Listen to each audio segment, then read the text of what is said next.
a las 2 porque, bueno, es la WIN cierra al mediodía de los viernes y sé que además hay muchos que luego ya tomáis vuestros trenes, aviones o demás para que podamos estar la mayoría hasta el final y hacernos la foto de familia que a lo mejor la adelantamos a la hora del café porque veo ahí alguna cara, pero eso no quiere decir que os podáis perder las últimas mesas, ¿eh?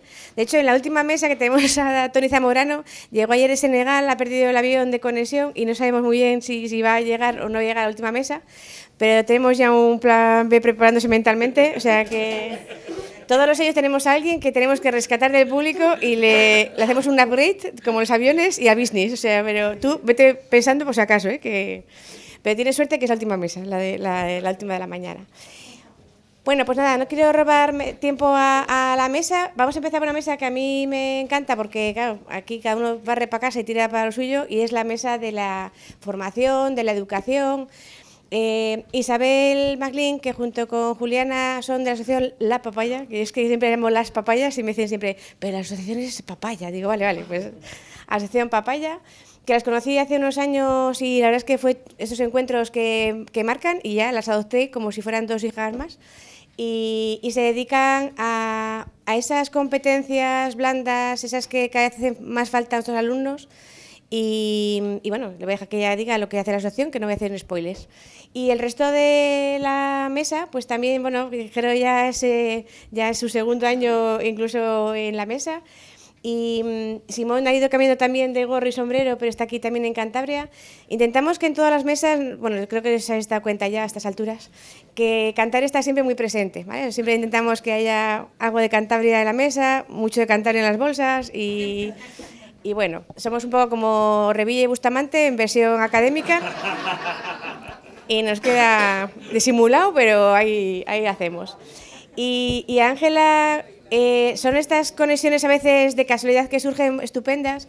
Estuve en el encuentro del Hub de la Economía de Francisco hace muy poquitín y ahí la conocí y lo contaré ya, ¿no? Se llama Tejiendo Impacto. Digo, pues es que vamos, o sea, ha sido como, pues tienes que estar aquí.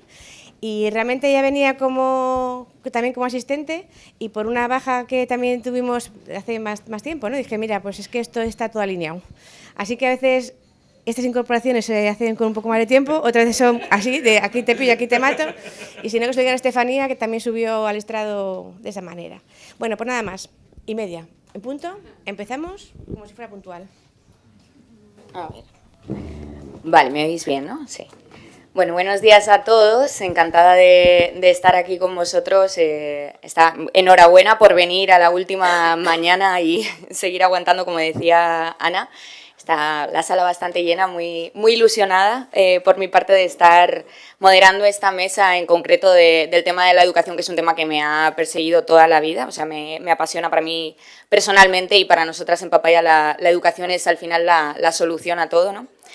Y nada, bueno, primero de todo agradecer, por supuesto, a Ana y a todo el equipo, ¿no? del Centro Yunus por organizar este evento un 5.º año. Yo es la primera vez que estoy aquí y bueno, ya quise venir el año pasado, pero estaba dando una formación en el extranjero y me dio muchísima pena, entonces súper contenta de estar aquí y sí, eternamente agradecidas nosotras a Ana por todo lo que nos ha acompañado. Ya en su momento nos conocimos en una famosa caña social, hace 3 años ya, organizada por Óscar, y de lo primero que me dijo, ¿pero tú conoces a Simón? Y aquí Simón. Luego ya nos empezó a conectar y bueno, hemos ahí creado propuestas para las microcredes, que hablábamos ahora con Carlos, de posibilidades y de seguir soñando, ¿no? De intentar crear soluciones mediante la educación. Yo personalmente, como digo, he estado conectada con el mundo de la educación desde que era enanita, era de las niñas que enseñaba a mis peluches, les ponía deberes y creaba todas las actividades y respondía también. Y nada, y mis 2 padres son educadores, también profesores de la universidad desde siempre. Y entonces yo desde muy joven pues he trabajado en la educación, yo soy lingüista, soy profesora de idiomas también desde siempre. Y también continué con mi camino en la educación no formal desde que estuve activa en el mundo del voluntariado internacional. ahí vi, bueno, en estos contextos que se creaban, ¿no?, de interculturales y ese aprendizaje de interculturalidad, lo mucho que trae y cuánto podemos aprender los unos de los otros. Entonces, para mí fue como, esto es lo que quiero hacer, lo que quiero traer al mundo, ¿no? Darnos cuenta de lo importante que es la paz y lo importante que es el aprendizaje para poder crearla. Entonces, creo que contextos como este, que luego crea estas oportunidades, que al final en formato de curso también es mucho más accesible para todos los que estamos aquí, también alumnado, ¿no? Bueno, me parece, estoy muy agradecida porque se creen estos espacios. Y bueno, pues hablamos en el día de hoy, en la mañana, de aprender para transformar y esta educación transformadora. Y bueno, con Papaya a lo que nos dedicamos es a crear esos espacios de educación no formal de cara a mayor inclusión, ¿no? Sobre todo. Entonces, trabajamos mucho con gente que trabaja con gente joven, o sea, educadores o en distintos gremios también de educación no formal, trabajadores sociales y demás, y les ayudamos, sobre todo a los profesores, a meter e integrar metodologías de educación no formal un poco más en el contexto formal, para crear esa cohesión y esa conexión. Hablamos muchas veces también, Juli, mi compañera y yo, de esa inclusión a nivel de neurodivergencia y el valor que vemos.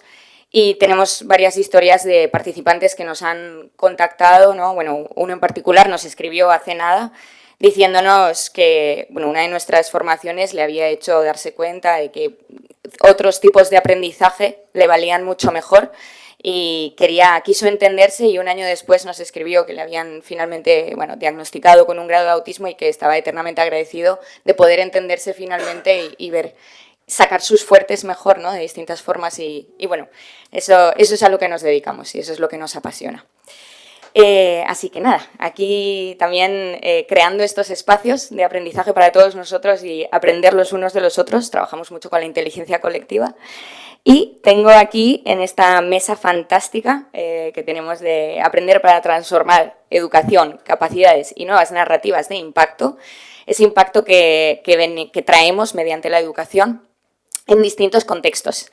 Entonces, bueno, nada, como les proponía aquí a mis ponentes es que ahora se presenten ellos, cada uno de ellos, y luego voy a presentar alguna pregunta y lo vamos a hacer un poco a modo de debate abierto entre ellos e ir contestando porque tenemos la suerte de que cada uno tiene un proyecto bastante diverso, entonces vamos a ver cómo la educación encaja en cada uno de ellos. Entonces, bueno, si queréis empezamos por aquí, por Ángela. Bueno, pues primero que todo voy a repetir la frase más dicha durante todo este encuentro.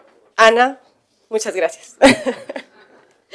Sí, creo que propiciar estos espacios hacen que las personas que hacemos cosas sigamos haciendo y construyendo futuros posibles. Entonces, bueno, gracias, porque para mí también es un espacio de inspiración. Creo que la inspiración es como ese bichito que se te siembra y al final termina haciéndote hacer cosas de forma inconsciente también, ¿no? Es como un motor que se te prende allí y de repente estás haciendo cosas y sale desde adentro.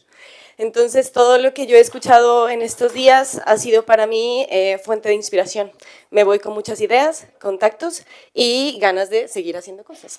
Me presento, soy Ángela Jurado, soy psicóloga de profesión y, bueno, trabajé algunos años en Colombia en conflicto armado, construcción de paz, reconciliación. Tuve la oportunidad que fracturó mi cerebro de trabajar en un momento de mi vida con víctimas del conflicto armado, casos bastante crudos, y pasar a trabajar con personas que habían salido de los grupos armados.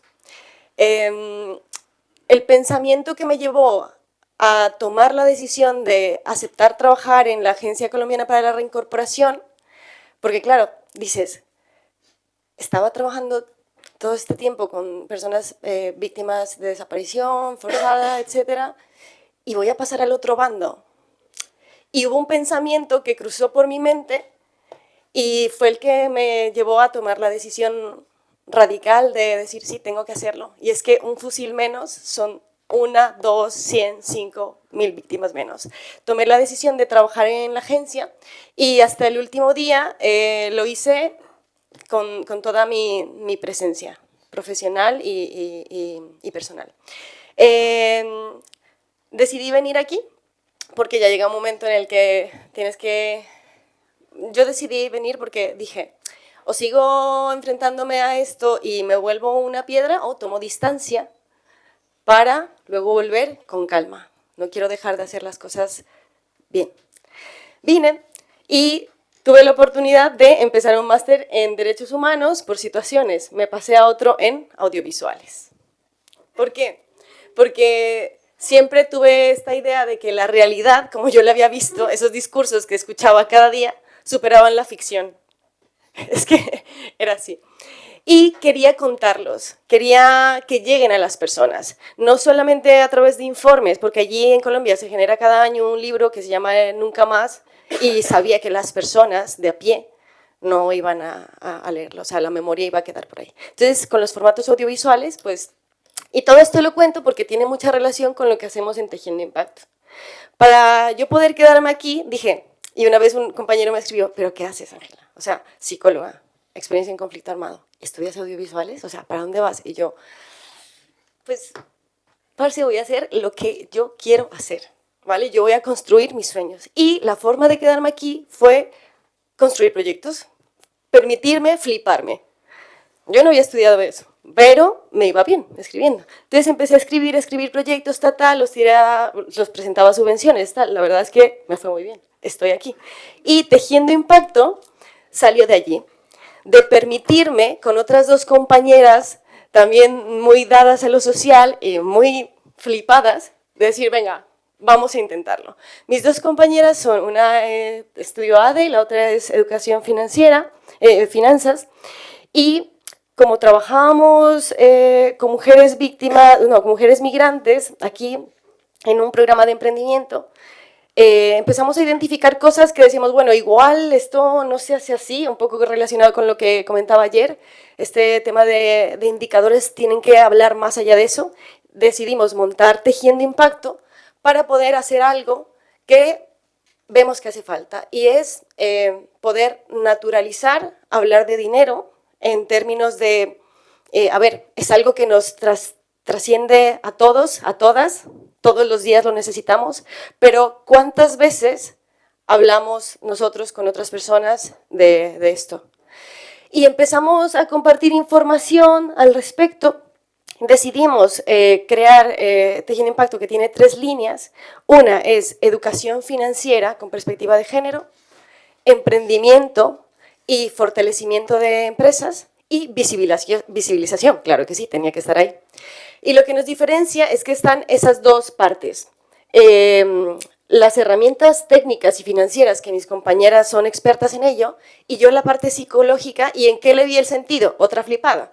Y es que, claro, primero tienes que conocerte sobre cómo te relacionas con el dinero, la psicología del dinero, porque tenemos patrones. O sea, hay personas que se relacionan con el dinero a partir de las carencias. Entonces, quizás porque en mi historia de vida familiar vi que en mi casa mi padre siempre iba justito del dinero, tal, entonces, o mi madre, entonces yo tengo miedo de que me vuelva a faltar eso que ahí faltaba en casa, entonces yo no gasto un céntimo. ¿Vale? O al contrario, se vuelve una forma de gestionar mis emociones, y cuando estoy con depresión, pues voy al supermercado, a la tienda, al centro comercial y me fundo todo. O simplemente con Amazon, que está tan fácil ahí. Entonces, primero partimos de, vale, ¿qué está pasando? ¿Cuáles son esos hábitos? Hay algunos, claro, los hábitos que funcionan genial, y bueno, ¿cuáles nos están generando malestar? Y de ahí entran ya mis compañeras y hemos construido todos unos programas de formación. Está Finanzas con Voz Propia, con el cual vamos a empezar a partir de septiembre a dar educación financiera para mujeres víctimas de trata en Valencia. Escuela M, que es Escuela de Mujeres Migrantes Emprendedoras, cuyo objetivo es que estas mujeres conozcan cómo es emprender aquí. Porque, claro, hay muchas personas que vienen de otras partes y emprender en sus países es simplemente salir a la calle a vender lo que has hecho en tu casa. Aquí eso no se puede y no lo saben. Y muchas veces empiezan, emprenden y esto no es una solución para su situación, sino al contrario. Luego terminan aún más precarizadas. Bueno, tú me vas diciendo con el tiempo que yo como me emociono tanto aquí voy contando todo lo mío. Y al final también visibilización de negocios porque creemos que muchas veces hacemos mucho más de lo que compartimos y es importante que las personas en los emprendimientos, en los negocios, tengan herramientas para comunicarlo. Uno de los proyectos que estamos trabajando es la recuperación de negocios afectados por la DANA. Tenemos 11 negocios en este momento en diferentes zonas de la Comunidad Valenciana y ya les contaré más adelante por qué, reitero, que trabajar la psicología del dinero y en los negocios es esencial, porque muchas inversiones que hacemos salen a partir de nuestros traumas, nuestros dolores, y no a partir de las herramientas que el conocimiento puede que lo tengamos, pero otra cosa es implementarlo. Creo que es ahí. Vale. Perfecto, muchas gracias, Ángela. Jero. Ahí está, se escucha genial. Bueno, buenos días. Justo ayer charlaba también con alguien que había venido al encuentro por primera vez, como de qué es el encuentro, ¿no? Y cuál es la importancia. Cada uno tendrá diferentes respuestas. Pero para mí también, el año pasado que vine por primera vez, después todo el año siguiente encontramos infinitas respuestas dentro de este grupo humano. Entonces, bueno, aparte de agradecer a Ana y también a Óscar que me alojó por segundo año consecutivo en ese hermoso lugar. También es eso, el evento a mí me sirvió mucho como respuesta y como lugar de referencia y como grupo humano. Bueno, por fuera de eso yo soy Jerónimo, trabajo en un proyecto en Murcia. Por si alguien tiene dudas, todavía yo no soy de Murcia, pero soy de Buenos Aires. Bueno, viví en varias partes del mundo, en Tel Aviv, en Israel, después viví en Holanda, después viví en Murcia de Junquera, en la finca, y ahora en Madrid. Y este proyecto surge desde hace ya más o menos 15 años, de una finca familiar de Alfonso, el dueño de la finca, que cambió todo el manejo, son 1.100 hectáreas, es una finca muy grande, todo el manejo que era agricultura convencional a lo que es hoy en día agricultura regenerativa, con una serie bueno, de cambios muy grandes en cuanto a cultivos, innovación y muchas técnicas para parar la desertificación que avanza bastante fuerte en el sur de España. Todo ese conocimiento lo canalizamos en una fundación. Hoy en día ya la fundación tiene 8 años, es Regeneration Academy. Tenemos un equipo de 8 personas y trabajamos muchísimo con educación. Educación en diferentes niveles, tanto de institutos, que por ahí está Jaco, mi compañero de trabajo, que es con quien trabaja más con temas de institutos, y luego también desde estudiantes de máster, estudiantes universitarios, de grado, doctorados, y muchísimo, por supuesto, con agricultores y también con corporaciones. Tenemos programas desde institutos hasta programas con Coca-Cola. Entonces, bueno, también para nosotros la educación está muy transversal y también un poco en línea con la educación no formal, es justamente eso, entramos en lugares donde la educación formal no entra y que en nuestro caso es desde el lado de la agricultura y también proponer un paradigma agrícola diferente. Muchas gracias. Simón, dale.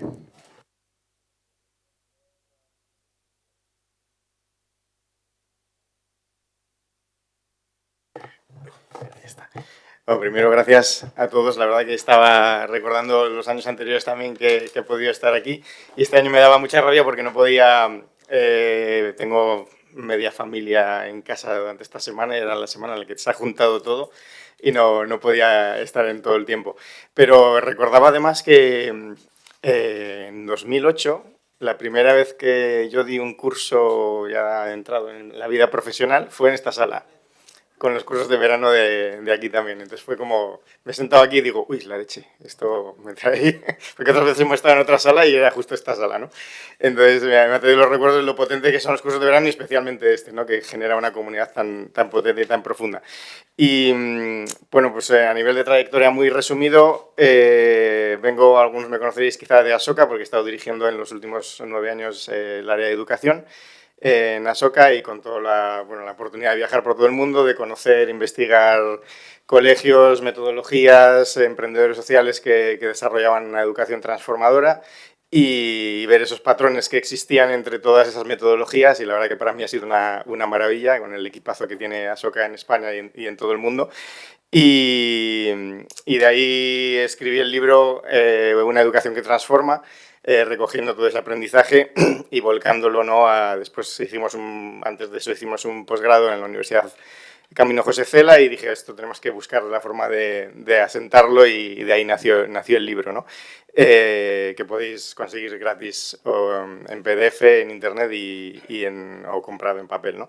Y de eso pues me llevó poco a poco en la vida a Cantabria, y ahora estoy colaborando con diferentes cosas, especialmente con el Geoparque Costa Quebrada de aquí de Cantabria, de la UNESCO, desarrollando su plan estratégico con el maravilloso equipo que está formado.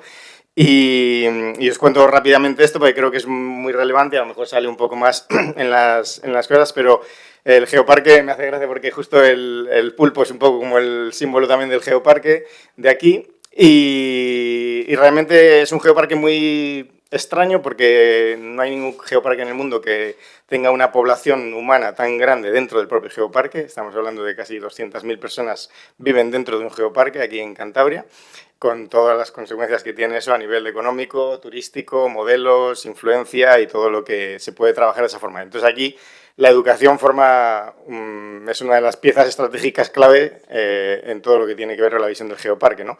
Cómo podemos construir un entorno, un territorio en el que las personas se conviertan en agentes de cambio que protejan y conserven ese territorio, ¿no? Y le saquen partido y funcione de una forma equilibrada en la que hay pues mucha tensión en muchos contextos, ¿no? Desde la parte política, la económica, el impacto, pues el turismo, ¿no?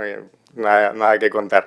Entonces, de ahí dijimos, vale, pues vamos, ¿cómo podemos empezar a formar y a generar cambios sistémicos en el geoparque y todo el entorno que tiene, que aproximadamente tenemos el 45% de los centros formativos de toda Cantabria están dentro del geoparque. O sea, imaginaos el alumnado que hay aquí y cómo podemos con las consejerías generar un modelo a largo plazo en el que se genere cambio narrativo, desarrollo de competencias transformadoras y que empodere a todas las personas a buscar un territorio mucho más equilibrado, congruente, y protegerlo y conservarlo, ¿no? Entonces, ¿qué habilidades, ¿no? Que tenemos en la mesa, qué habilidades necesitan las personas para hacer eso, ¿no? Que es el gran reto. Perfecto, muchas gracias, Simón, porque esa es la pregunta primera con la que empezamos. Entonces, para vosotros, o sea, hablamos aquí de capacidades, ¿no? Y hablamos estos días de impacto. Entonces, ¿qué capacidades, qué habilidades, efectivamente, para llegar a ser agente de cambio? Si pudieseis elegir una, ¿cuál sería la capacidad que pensáis que hay que desarrollar para que una persona pueda llegar a generar impacto? Yo lo tengo súper claro. Apenas leí la pregunta fue la escucha. O sea, absolutamente, porque si tú escuchas a una población, si tú miras a los ojos a las personas que están delante tuyo y no es una escucha vacía, sino una escucha activa, vas a saber qué es lo que realmente necesita y vas a adaptarte a esa población, tanto en tu lenguaje, en tus términos, y luego vas a poder diseñar estrategias para esta población, y es lo que nosotras hemos venido haciendo. Al final, la posibilidad que nos da dar una educación no formal es que no tenemos, está bien, ¿vale? Tenerlos, pero tienen que haber diferentes posibilidades. No tenemos como ninguna camisa de fuerza que nos permita, y nos permite esto, adaptar los contenidos. Es decir, yo veo que estas mujeres, uno de los casos, ¿no? Resulta que son beneficiarias de ayudas directas del Estado, las mujeres víctimas de trata, algunas con las que hemos hablado. Y en el momento en el que les conceden esta ayuda, al otro día el dinero ya no está. Algunas, no digo todas. ¿Y qué pasa? Muchas de ellas, claro, lo envían directamente al país de origen. ¿Y de dónde viene esto? Pues cada caso es distinto, pero claro, viendo patrones, en algunos casos, claro, nace de la sensación de culpa un poco, ¿no? De me fui, dejé allí, están mis hijos, o está mi mamá, o está mi familia, un poco una forma de resarcir eso, ¿no? Con dinero esa ausencia. Entonces, ahí también vuelvo a la importancia de saber desde qué parte tomamos nuestras decisiones y nos relacionamos también con eso. Entonces, para mí, la escucha es fundamental, igual con todas las poblaciones, estudiantes, universitarios, población en situación de vulnerabilidad. Yo creo que la escucha es fundamental. Bueno, yo lo tengo fácil, soy psicóloga. Bueno, me da gracia que Ángela dijo escucha porque yo iba a decir saber hablar. Bueno, aquí yo te escucho y tú hablas. No, bueno, yo iba a decir saber hablar, digo, desde el punto de vista de la comunicación, ¿no? Porque también ayer hablábamos, bueno, todos estos días hablamos de tema de impacto, de métricas, etcétera. Y creo que hay algo muy poderoso que es saber contar historias. Saber contar historias para convencer gente y que esa gente después esté alineada con el objetivo de cada uno. Es algo que nosotros vemos bastante, bueno, a la hora de interactuar transversalmente, digamos, desde conseguir gente y participantes para los cursos y las cosas que hacemos, hasta la hora de convencer universidades para escribir proyectos europeos, hasta la hora de convencer instituciones públicas para trabajar en conjunto haciendo proyectos de restauración, hasta cuando trabajamos con el Ministerio de Agricultura, o bueno, en el caso que me toca a mí, que no lo conté antes, pero en todo este lío que tenemos de casi 25 personas en la finca y 8 personas en la fundación, yo me encargo de conseguir financiamiento público y privado, principalmente privado. Entonces, ahí es donde la parte de comunicación y contar historias creo que tiene una parte importante, porque muchas veces quienes financian es gente que aparte de estar en búsqueda de números y métricas y esas mediciones de impacto, también están en búsqueda de historias y de sentirse parte de proyectos, ¿no? Y por eso creo que la parte de comunicación es muy importante porque es entender el valor que tiene el proyecto de uno, el equipo, y saber comunicarlo, llevarlo hacia afuera de la forma, bueno, que cada uno crea, ¿no? Pero hay muchas historias que son muy interesantes y no se cuentan, y cuando no se cuentan se pierde muchísimo. Y es algo que también trabajamos, bueno, constantemente. Creo que en el equipo somos en general todos bastante sí, dados para salir a hablar, y participamos de una cantidad gigante de foros, de encuentros, de charlas a nivel nacional, internacional, salimos mucho afuera, entrevistas, podcasts, etcétera, que muchas veces también es algo que da un poco de pereza hacer, sobre todo cuando uno tiene trabajo del día a día, pero entendemos que ese valor es multiplicador. Entonces, bueno, por eso, bueno, al principio que me da gracia la complementación entre escucha y saber hablar. Se necesitan las dos, ¿no? Sí. Pues yo voy a ir un poco más a lo hondo, que es una habilidad quizás que está muy conectada con esas habilidades, que es lo que podríamos llamar, son dos, pero bueno, los mezclamos en una, que serían empatía activa y crítica, ¿no? ¿Cómo podemos desarrollar en las personas una empatía que no solo movilice sentimientos, sino que les movilice hacia la acción, ¿no? Hacia generar cambios en su entorno, no solo ponernos en los zapatos de la otra persona y saber lo que siente, ¿no? Que es algo biológico, que se puede cultivar más, ¿no? Y se puede mejorar, pero cómo eso también puede movilizar a la acción desde una perspectiva también práctica, desde una perspectiva crítica también, en el sentido de cómo puedo analizar las cosas, cómo no me quedo simplemente con lo que veo en la superficie, sino que esa acción me lleva a analizar las cosas de forma crítica, o sea, un pensamiento crítico, me lleva a profundizar en qué es lo que siente la otra persona, no lo que solo estoy sintiendo yo, que creo que siente, o por qué está sintiendo esas personas, o por qué está comportando de esa forma, analizar de forma mucho más profunda cuáles son las raíces de las problemáticas que tiene esa persona en su entorno, ¿no? Y poder dar ese paso, ¿no? Y sobre todo también, quizás especialmente para los que venimos de países más desarrollados, no el concepto de una empatía que me moviliza para ir de salvador, en plan aquí el protector que va a salvar a... No, sino que no se trata de ir a ayudar a otras personas o a hacer acciones con otras personas, sino de trabajar con esas personas para que puedan desarrollar esos cambios que la sociedad necesita o que el entorno necesita, ¿no? Entonces yo creo que esa habilidad creo que es la base que también desarrolla muchas otras, ¿no? La colaboración, sin empatía no se activa, no todo lo que tiene que ver con la comunicación y muchas otras habilidades también. Nice, sí, gracias. Hablamos de mucho, todo es un poco del conjunto ha sido de la comunicación, ¿no? Entonces me voy a la cuarta pregunta que os envié, que ¿qué narrativas, porque hablamos aquí también de nuevas narrativas de impacto, ¿no? ¿Qué narrativas creéis que necesitamos cambiar o dejar atrás para construir, pues eso, una economía verdaderamente más humana, más transformadora? Bueno, esta es una pregunta bastante compleja. Bueno, en nuestro caso, le hemos apostado, entre todas las cosas que habría para mejorar, a la perspectiva de género, ¿no? Entonces, yo creo que partiendo, en principio, desde la principal narrativa que debemos más bien fomentar es la igualdad entre todos, ¿no? En todos y todas. Nadie escogimos dónde nacimos, en qué cuerpo nacimos, en qué familia nacimos, el apellido, esto nos vino dado. Y sin embargo, si nos pinchamos, nos sale sangre roja a todos, a todas. Somos iguales, más allá de colores, etc. Y en el caso concreto de la perspectiva de género, justo hicimos un evento sobre brecha salarial hace no tanto en Valencia y sí veíamos que esta brecha, ok, ha venido cerrándose el gap, pero continúa.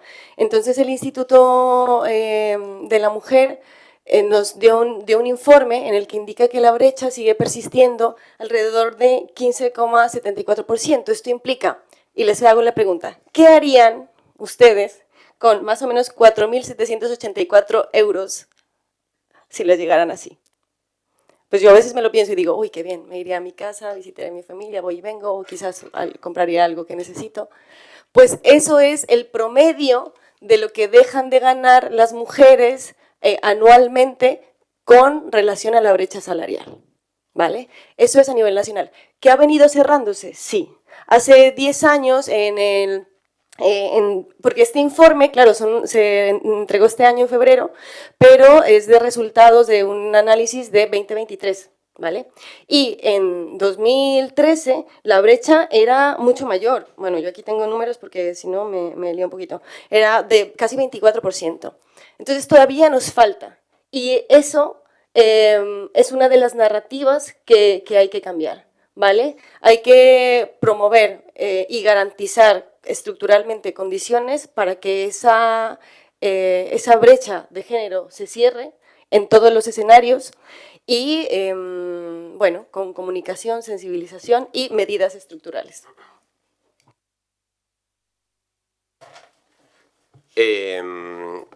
Bueno, creo que hay algo que nos pasa mucho también en la agricultura.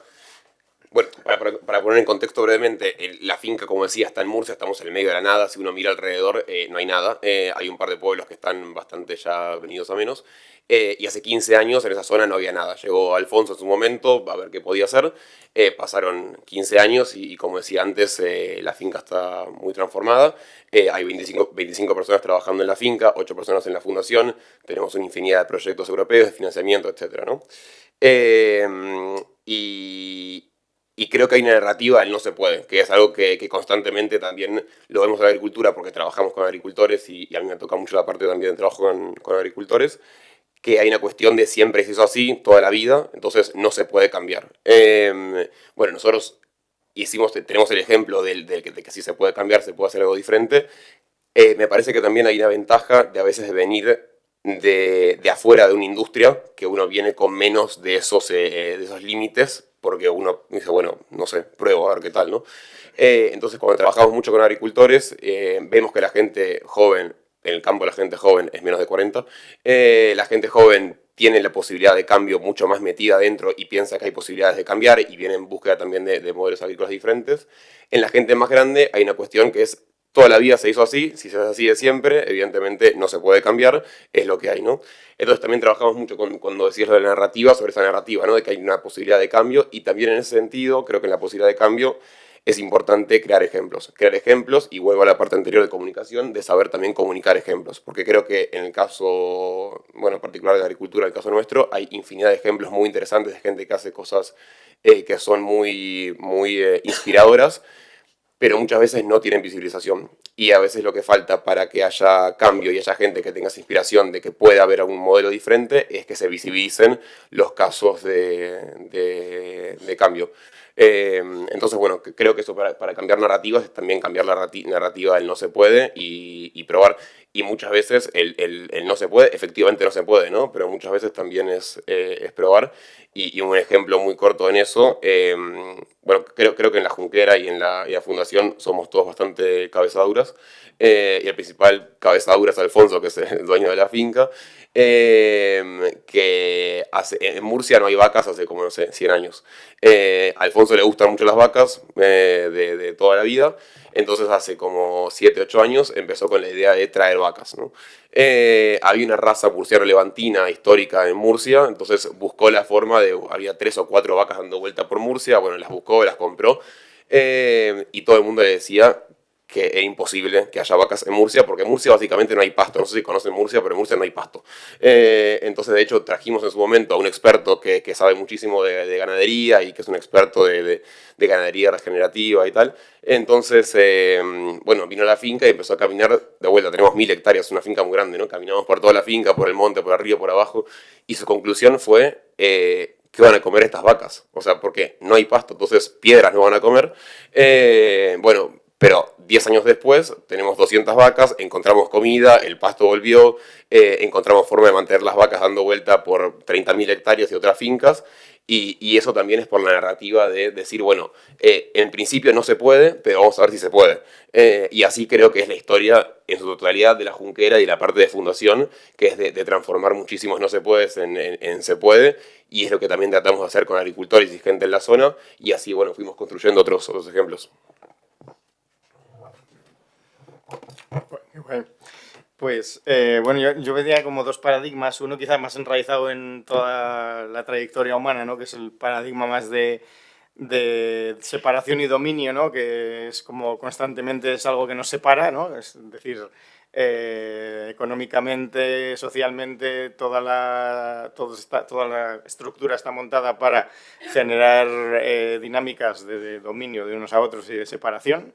Es decir, entonces estamos luchando constantemente, es muy filosófico esta parte, pero estamos luchando constantemente con eso, y todo lo que tiene que ver con la economía de impacto y el emprendimiento social y todas estas cosas, lo que están buscando es generar cambios muy profundos en las relaciones humanas y en la sociedad, ¿no? Entonces ese cambio de necesidad de ese paradigma de dominio y de separación que tenemos los humanos, pues es la base de los cambios que queremos ver, ¿no? Entonces, partiendo de ahí, en educación es muy importante tener esto en cuenta porque al final, si nos vamos a grandes pedagogos históricos, ¿no? Tenemos a Freire y otros que hablaban mucho de toda esta parte, ¿no? Y cómo podemos empoderar a las personas no solo para que puedan salir adelante ellos, sino para que generen un cambio de modelo en la sociedad, ¿no? Entonces, si nos vamos a la parte más de escolar, pues todo está formado de una visión adultocéntrica, ¿no? de la educación. Y aparte de ser adultocéntrico, el cambio de paradigma es que constantemente el tú no puedes con el niño también. O sea, lo que hablabas tú justo se enfoca desde la escuela, en educación primaria, infantil y hasta la universidad. Casi tú no puedes, tú no vales hasta que te tenemos que formar para que puedas valer, ¿no? Es lo que transmite el sistema educativo. Entonces, ¿cómo podemos cambiar eso, ¿no? Porque al cambiar eso es, vale, vamos a dar protagonismo a los niños, vamos a dejar espacios donde puedan tener impacto real, no vamos a meterles en un laboratorio aislado en la escuela que no tiene nada que ver con la realidad, vamos a dejarles que aprendan impactando y que aprendan con una pedagogía enfocada en la acción que les mueve a desarrollar sus competencias en un mundo real. Y hay metodologías que lo hacen, en las que los niños aprenden desarrollando impacto real, entonces es importantísimo la participación y la generación de impacto desde la infancia, ¿no? Y eso es un cambio de mentalidad muy, muy fuerte. Y nos lleva a la parte de, vale, ¿qué significa éxito académico?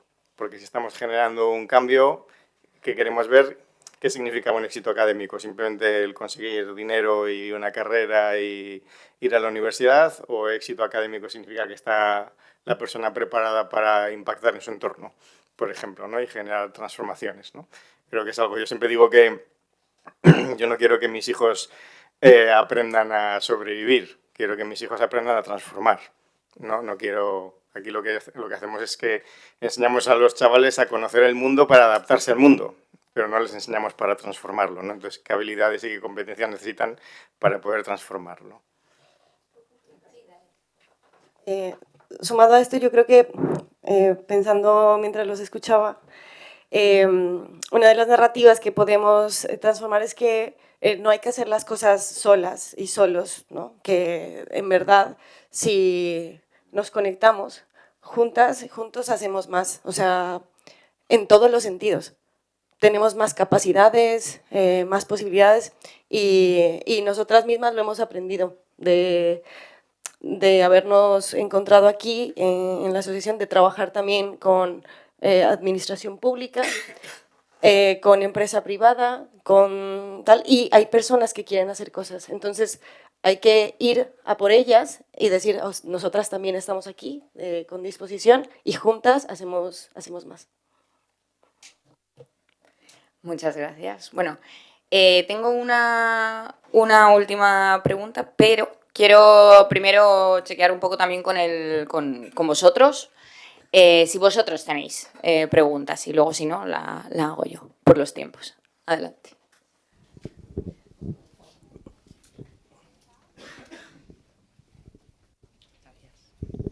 Vale, muchas gracias. Bueno, Marta Isabel González, de Manos Unidas. También en Manos Unidas tenemos muchos proyectos de educación.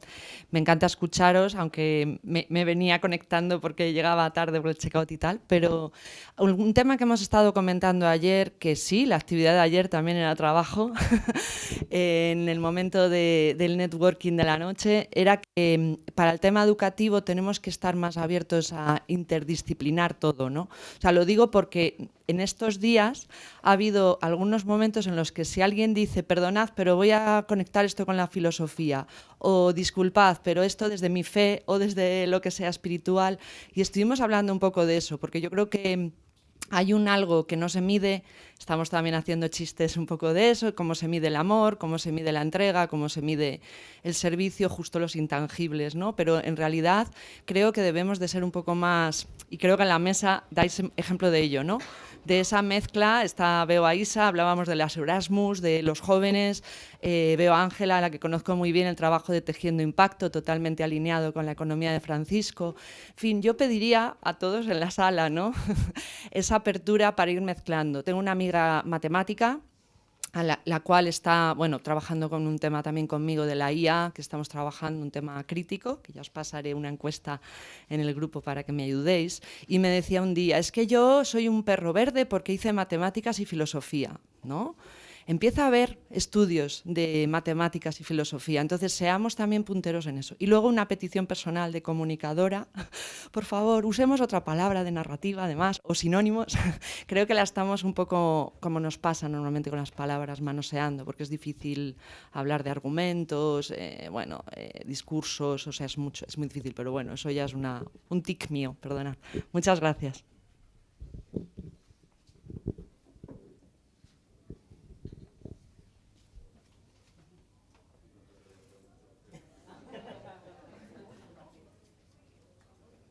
Bien, sí. Ahí.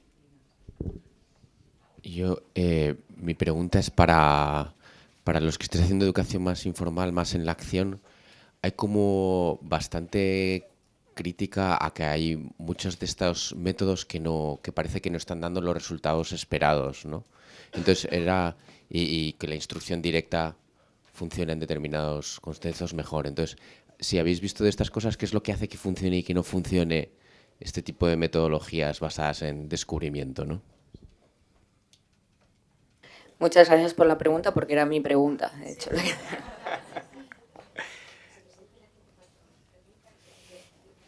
Sí, sobre todo yo creo que la cuestión es romper un poco con lo que es educación formal e informal, ¿no? En el sentido de, en los últimos años ha estado centrado, hace muchos años, en el desarrollo de contenidos, ¿no? Cómo puedo adquirir contenidos, pero esos contenidos luego si no se pueden aplicar en la vida real, porque tú puedes saber mucho, pero no lo puedes aplicar, pues no se desarrolla mucho, ¿no?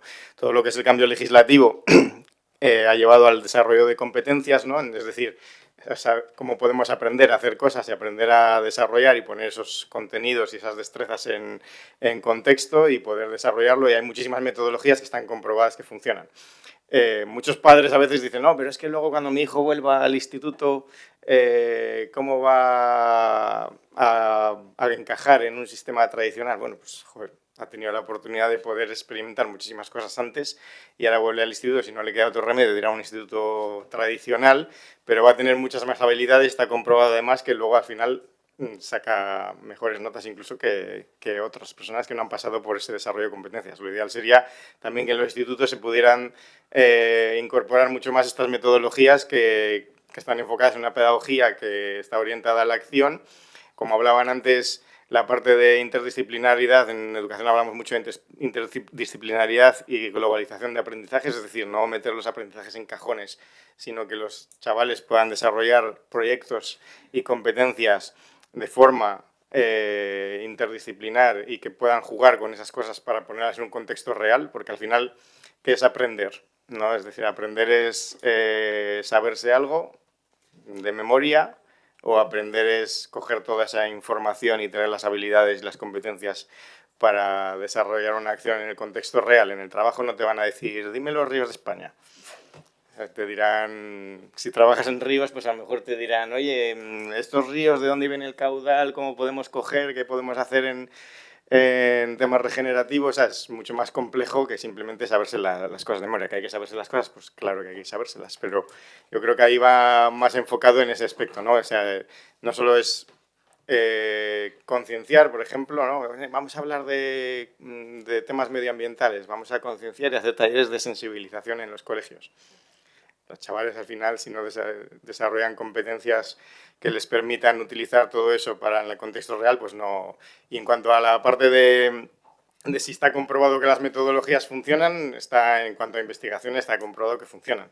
Lo que no significa, a veces la gente quizá más en contra de modelos innovadores, que no son tan innovadores, porque los pedagogos llegan hablando de estos más de 200 años, ¿no? Pero Sócrates 2000 y pico años, ¿no? Pero son modelos que está comprobado que funcionan realmente en la adquisición de aprendizajes.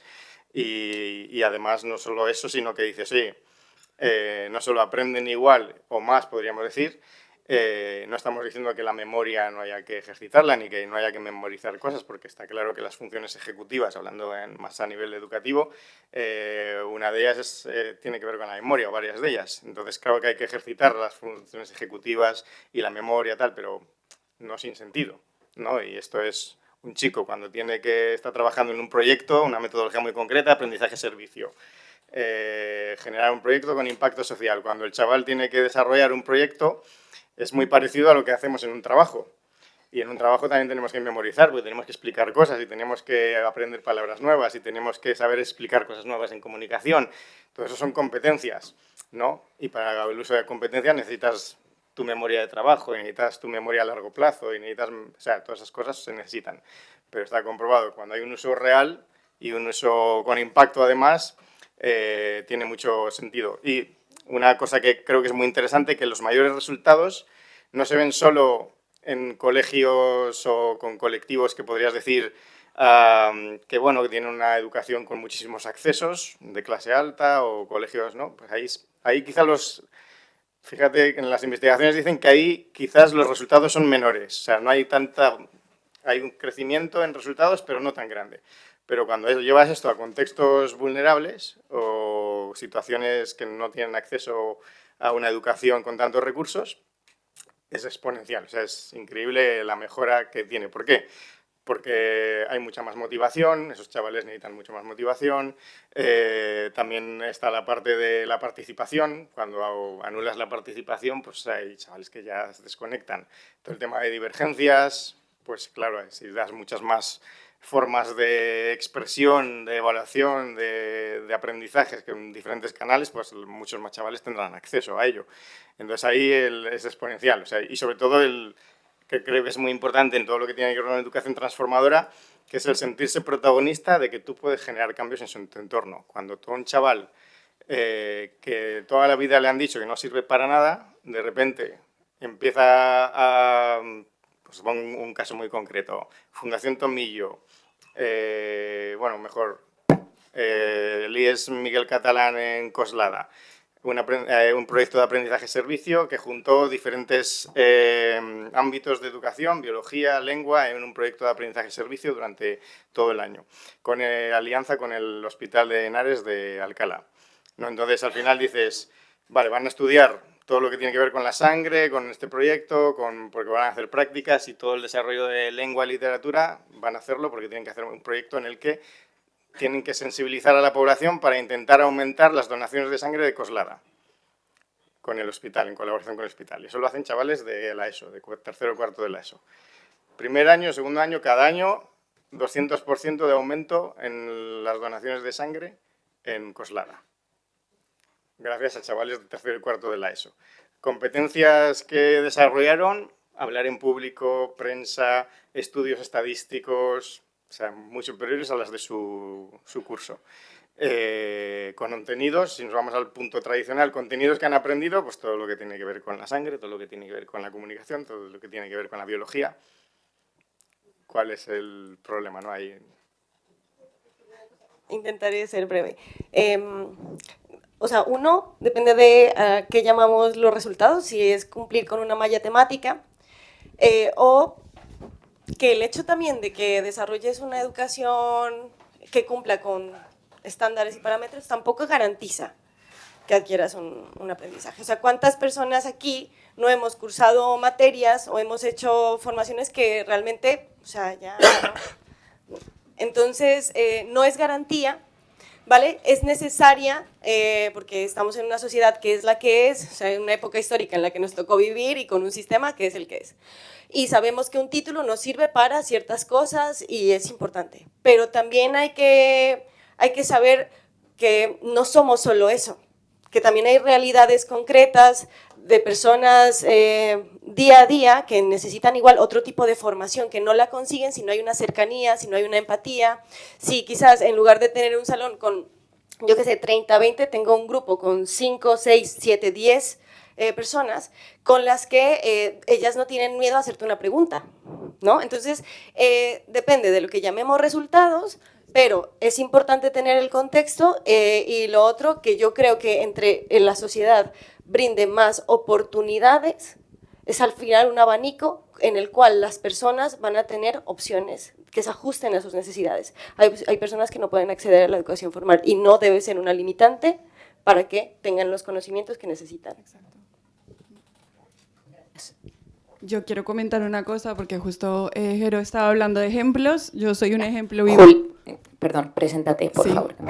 Yo soy un ejemplo vivo de las métricas que están mal puestas en la educación. Fundadora también, cofundadora de Papaya con Isa, uno de nuestros motivantes viene precisamente de mi historia personal. Yo soy TDAH. Soy colombiana. En Colombia tenemos muchos problemas, pero la educación es mucho más empírica y siempre digo que no tenemos recursos, pero hay una educación empírica que a mí me servía mucho. Llego a España, una educación totalmente basada en la memoria y voy a hablar muy, muy bestiamente, pero me cago 2 años de colegio. Lo que esto ha supuesto a nivel de mío, de autoestima, y yo estoy hablando desde una situación completa de privilegio, porque tengo una familia maravillosa, tengo recursos, todo, pero a mis papás les dijeron, me puedo poner a llorar las miles de veces que cuento esto, que yo no iba a llegar a ningún lado. La directora del colegio, los profesores, y mi papá dijo, por encima de mi cadáver no terminas esto. Me gradúo, me vuelvo a Colombia y entro a estudiar publicidad, y era otra vez una educación que ni siquiera está en la conversación que sea formal o no formal, es una educación empírica. Paso de tener un fracaso escolar absoluto, de no pasar ninguna materia, ninguna, durante toda mi etapa educativa de la adolescencia, a dejar el promedio en 4.2 sobre 5. Me condecoraron en la carrera, me gané varios premios y primero fue una cosa de autoestima de yo entender que sí era útil para esta sociedad. Por el otro lado, de profesores que me entendían desde la otra parte. Y si yo, desde este privilegio que he tenido de poder estudiar, de poder tener un apoyo, dentro de un contexto en donde primero la neurodivergencia, y esto ya empiezan a salir datos de esto por el tema tecnológico, cada vez está más amplia porque los niños vienen, esto más mi psicóloga que es experta en juventud y en educación, con neurodivergencia me dice que la situación es gravísima. ¿Qué vamos a hacer? Porque las métricas, y si tú te vas para atrás en la ESO, cuando yo estaba haciendo la ESO, a mí me querían meter a una sala que era la sala de diversificación. De esa sala, que sigo en contacto con varios de ellos, todos eran neurodivergencia. Estamos hablando de 20 personas de una muestra de 60 que éramos en la promoción. 20. Que nos rechazó el sistema porque los resultados que se estaban pidiendo no eran. Yo hoy en día miro para atrás de esos compañeros que tengo que tenían unas notas increíbles en la carrera, muchos no están bien. Y yo me comparo al privilegio que he tenido de además de que ha sido acompañado de poder tener en contextos de educación no formal, que empecé a moverme todo lo que pude viajar, de conocer. Y yo hoy en día, primero tengo un trabajo que me encanta, porque trabajo por un lado con Papaya y también estoy trabajando en Treball Solidaria acompañando a mujeres en educación. Tengo una vida tranquila, pero no ha sido por el sistema a mí me rechazó. Y volvemos a decir, es el privilegio. Entonces, lo que decía Simón, las métricas, yo soy una muestra de que la métrica no funcionó y que tenemos que cambiar la narrativa. Por el otro lado, además, también está comprobado que la educación no formal, incluye a perfiles que somos neurodivergentes, TDAH, autismo, todo. Yo tengo un grado, a mí no me llega la discapacidad del 30%, tengo un 17 más o menos, lo que ha significado que además no se ve. Juliana es muy inteligente, claro, ¿cómo se va a ver, no? Entonces, todo ese contexto en donde hay un contexto educativo, en donde es mucho más inclusivo, con perfiles que además la estadística es creciente, tenemos que cambiar el sistema y la estructura educativa. Entonces, bueno, ya me callo. Yo pienso que quizá no fallaron las métricas, fallaron las personas con las que tú coincidiste en ese momento. Yo he sido profesora durante más de 20 años, he impartido tecnología en secundaria y siempre he trabajado por proyectos y colaborando con mis compañeros, y mis mejores alumnos eran los que fracasaban en el resto de las asignaturas. ¿Vale? Pienso que las personas son fundamentales en el profesorado, y está avanzando, pienso que muy despacio. Tenía que avanzar más deprisa en ese sentido. Bueno, sí, un minuto rápido nomás. Solamente que para mí algo interesante respecto también a este debate de la educación, que es el hecho de por fuera del contenido, de enseñar modelos mentales, o sea, enseñar formas de pensar.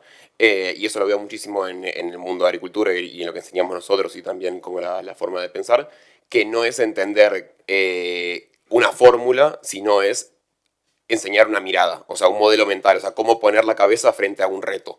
Y en el campo particularmente es entender que el campo es un sistema interconectado y que no está aislado una cosa del otro. Pero eso puede aplicar a cualquier tipo de acercamiento al conocimiento, que no es aprender algo de memoria, digamos, los ríos de un país, sino es entender cómo acercarse al conocimiento. En todo caso, si uno le dan un mapa, cómo entender a leer el mapa y dónde están esos ríos. Y esa es la parte que a mí me parece interesante respecto al conocimiento. Por eso insisto mucho en eso de modelos mentales, que es aprender a aprender básicamente. Y eso que a mí me gusta, y por eso mis amigos me molestan mucho y me dicen que yo sé muy poco de mucho. Entonces hay muchos temas que solamente sé muy poquitito y puedo hablar suficiente como para tener una conversación, pero es porque, bueno, en general me gusta aprender. Gracias por estas últimas palabras. No, hay distintos estilos de aprendizaje y es importante conocerlos y luego sí formar a la gente que forma, ¿no?, en también cómo poder implementarlos. Nada, bueno, esos 10 minutos de cortesía extra ya lo cierro aquí. Mil gracias. Me da mucha pena en pleno meollo, ¿no?, de este tema, que sería muy bonito seguir hablando de ello. Pero bueno, yo sí que sé, también quería comentar rápidamente que sí que se mide también el aprendizaje y las destrezas, por ejemplo, dentro de la educación no formal con los proyectos europeos o dentro del voluntariado internacional. Sí que hay métricas concretas, ¿no?, de cómo se mide y demás. Y bueno, que se está mejorando cada vez más. Y nada, muchísimas gracias a los tres por todo lo que habéis traído, gracias al resto por escuchar también, que es parte de. Y bueno, cerramos aquí esta mesa. Gracias.